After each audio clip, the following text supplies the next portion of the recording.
انشاءالله یک سه در باب حقوق و احترام پدر و مادر و خصوصا مادر بزرگوارترین، مهربانترین، از همه بهترین شخصیت در حیات انسانیت برای ما هست. انشاءالله رب العالمین کمی هم باشد یک چیزی در باب حقوق این بزرگوارها صحبت میکنیم. برادران عزیز، هیچ یک کدام از من و شما تا امروز نتوانستیم که حق اینها را ادا کنیم، چی حق پدر باشه یا چی حق مادر باشه.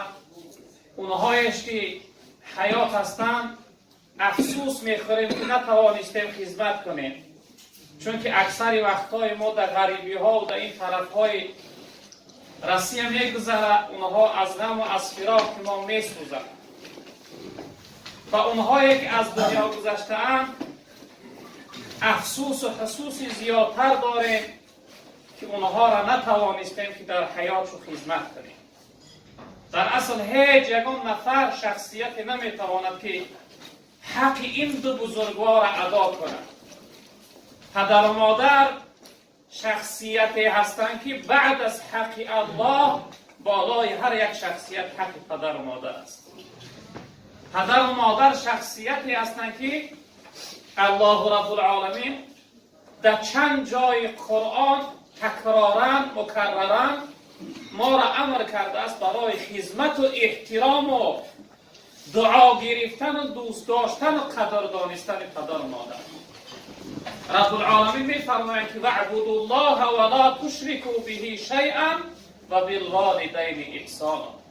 رب العالمین می‌فرماید که فقط و فقط عبادت و بندگی الله به جا بیار، بنده الله باش، بنده نفس و شیطان و دنیا نباش. چی نوعی که امروز ما یعنی مشغولیت داریم، لحظه میشه که از روی دنیا شده، از روی نفس شده، از روی کار و بار دنیا شده، از عبادت و بندگی خدا دور میشویم.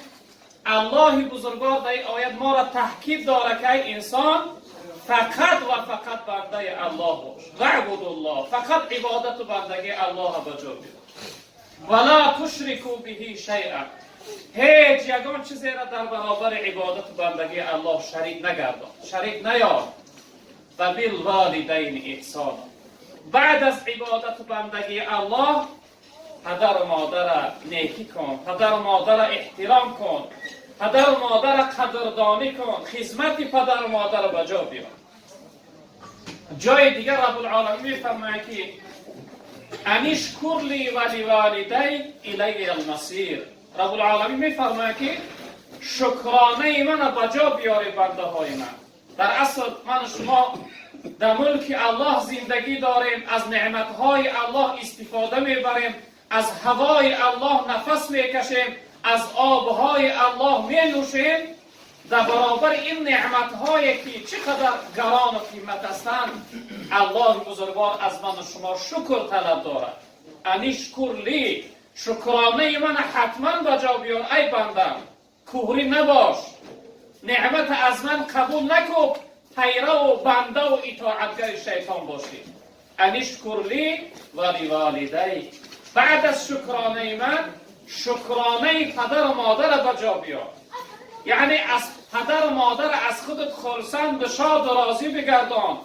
از پدر و مادر از اون زحمت و محنت و رنجی که از روی تو میکشند منتدار باش، اونها را حرکت و خرسند کن. اما فراموش نکن آخری بازگشت به سوی ما هست.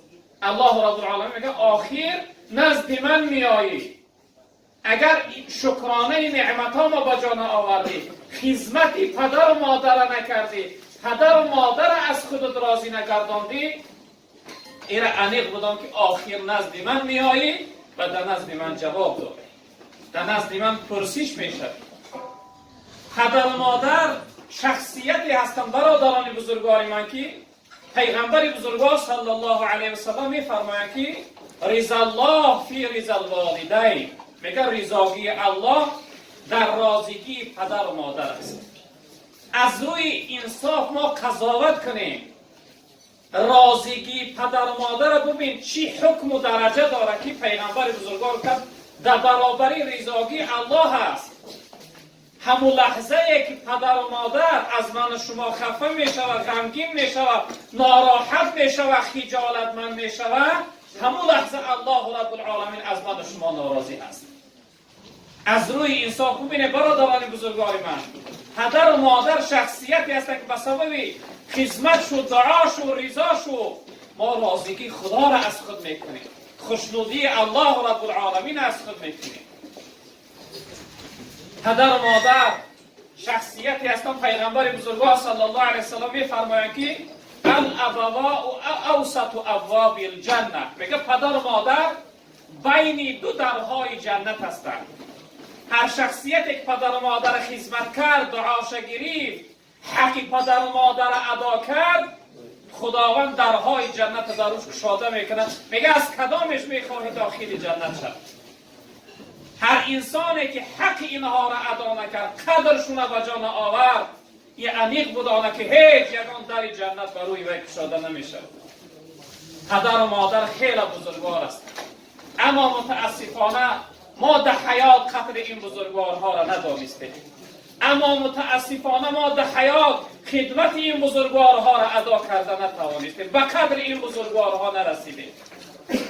یکی از عزیزهای خدا را حکایت میکنن که پدرش وفات کرد، بسیار حضرت گریه و ناله و بیخودی زیاده کرد.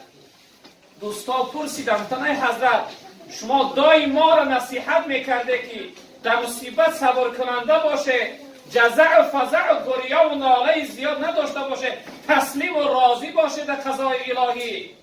شما این قدر گریه داره برای مرگ پدر؟ حضرت چی جواب گفتن؟ گفتن فرزندام، ای شاگردهام، گفتن گریه من برای پدرم نیست، من برای مرگ پدرم گریه ندارم. گریه من برای این است که امروز خداوند یک در از درهای جنت در روی من گشاده گردانید، دیگه ابدی این در روی من گشاده نمی شود. هر وقت این حیات بود نزدش می آمدم، دعا می گرفتم، این دعا می کرد در حق من، خداوند درهای جنت برام گشاده می گردان. این لحظه اون دری که در روی من گشاده می شد ابدی پوشیده گردید، دیگر بر روی من گشاده نمی شد. به این خاطر برادران بزرگوار من به قدر پدر و مادرها برسیم. پدر و مادرها در حیات غنیمت هستند.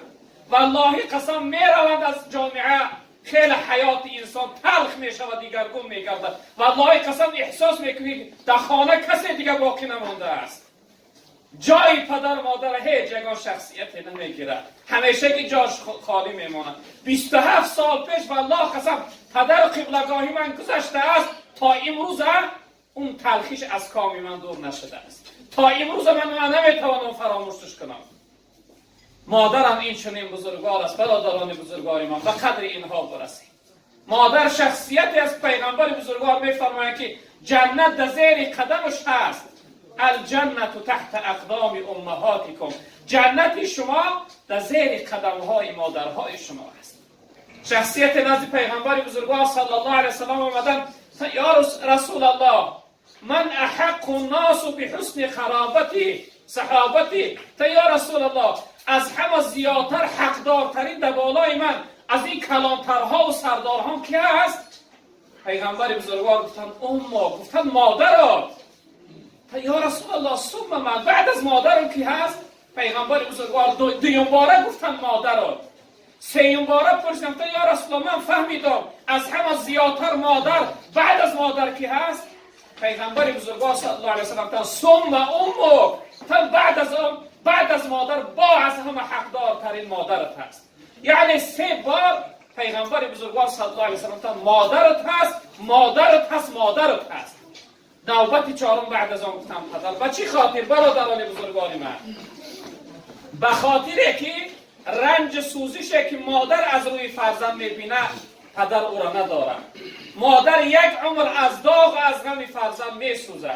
سینه پرمهر مادر تا لحد آسوده نیست. والله قسم تا وقتی که جانش از بدن بیرون میشود و در لحد میگذارد، مادر در غم و در فراق و در داغ فرزند میسوزه، غم فرزند میخوره. به این خاطر برادران بزرگوار من به قدر این بزرگوارها برسیم، خدمت اینها را به جا بیاریم که اینها روز می روند، والله قسم روز می روند، اما دیگر نمی‌آید. میخواهی یک بار پدر جان بگوی، میخواهی یک بار مادر جان بگوی، در سر قبرش میروی فریاد میکنی، اما دیگر جواب نمیگردانه. و این خاطر من و شما برادران بزرگوار من، پیغمبر بزرگوار صلی الله علیه وسلم گفته که 3 دعای هست که در درگاه خداوند قبول می شود، یگان شک نیست در قبول شدنش. یکی از اونها دعای پدر و مادر در حق فرزند. پدر و مادر هر دعایی که در حق فرزند کردن، چی دعایی نیک باشد چی دعای بد، الله رب العالمین دعای اونها را قبول می کند. در این خاطر من و شما این مشکلی هایی که در زندگی داریم از پدر و مادر دعا پرسیم، برای کسب و کار و برای زندگیم و برای ببینیم امروز دنیا چقدر ناآرام و تشویش و در حالت خطر قرار دارد است که وبای در روی دنیا پهن شده است.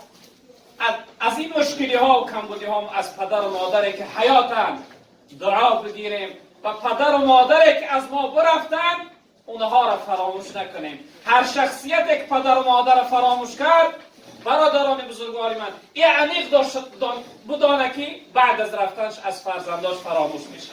کما تدین و تدان، چی نوعی که قرض دادی این چنین قرض میگیری. هر چیزی در حق پدر و مادر کردی از فرزندات میگیری. و این خاطر برادران بزرگوار من به قدر این بزرگوارها برسیم. عزیزای خدا حکایت میکنن یک مادری را در زمان حضرت موسی علیه السلام، میگه حضرت موسی روز در کوه طور میره به خداوند مناجات میکرد. بعد از اون گفت ربی ارینی رفیقی فی الجنه، وای الله رفیق و دوست همنشینی جنتی من برام نشان بده در دنیا، که آیا در جنت همنشینی من، رفیقی من، دوستی من، نزدیکی من که هست؟ الله رب العالمین میگه واسوش خطاب کرد، و ای موسی گفت فلان منطقه فلان محله بره، اونجا یک انسانی قصاب است، یک انسانی گوشت فروش است، انمو جوان رفیق جنتی تا است. حضرت موسی علیه السلام میگه رفت اون محله را پیدا کرد، اون دکان را پیدا کرد، داخل شد، از دوری ابتدا میگه ایستاد تماشا کرد، گفت آیا این جوان چی فعل و خصلت داشته باشه که خداوند قدر درجه بلندش داده است که رفیق همنشین موسی پیغمبر در جنت. میگه وقتی تماشا کرد این یک جوان عادی است، کسبی گوشت فروشی داره، قصاب. بعد از اون میگه بیگاه شد.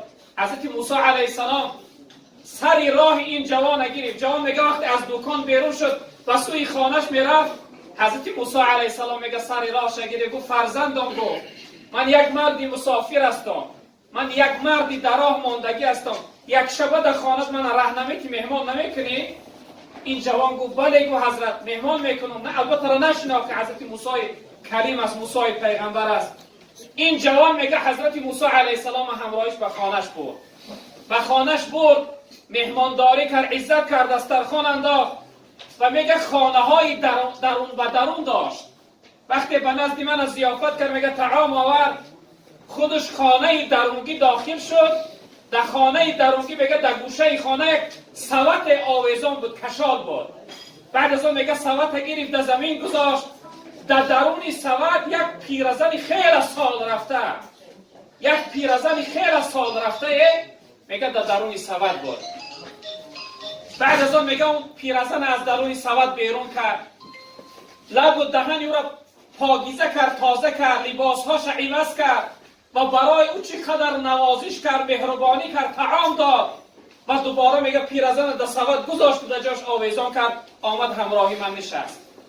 بعد از اون حضرت موسی علیه السلام میگه من پرسیدم تو فرزندم برادر، آیا این پیرزن که اینقدر احترامش کردی، اینقدر نوازش و مهربانیش کردی، آیا این کمپیر امامت هست؟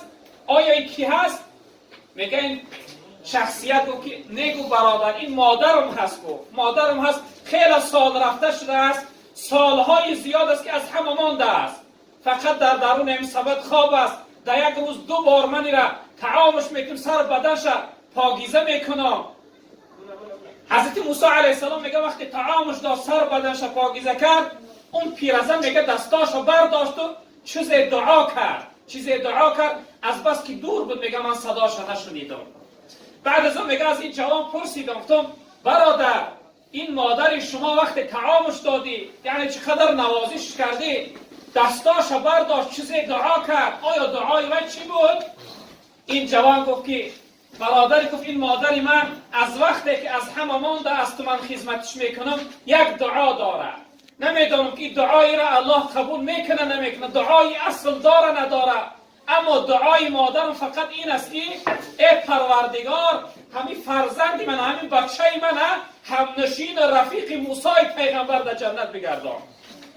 حضرت موسی علیه السلام میگه من فریاد کردم گریان شدم، گفتم ای جوان خوشا به حالت که به این سعادت رسیده ای، خوشا به حالت که خداوند را به این درجه رسانده است. من موسی پیغمبر هستم، از خداوند پرسیدم که رفیق جنتی من نشان بده، خداوند به نزد شما را من ارائه کرد. یعنی برادران بزرگوار من، این جوان از دعای مادرش به این درجه رسید و این خاطر من شما هم باشه دعای این بزرگوارها را بگیریم، به قدر این بزرگوارها برسیم که اینها در حیات غنیمت هستند. اینها آخر از من و شما میروند دیگه همیشگی اونها را پیدا نمیکنیم، اونها را نمیابیم. اونهایش که حیات هستند خدمت کنیم، اما اونهایش که از دنیا گذشتن در حقشون دعا کنیم، اونها محتاج دعا هستند. ما اونها را فراموش نکنیم، اگر فراموش کردیم حتما ما هم فراموش میشویم.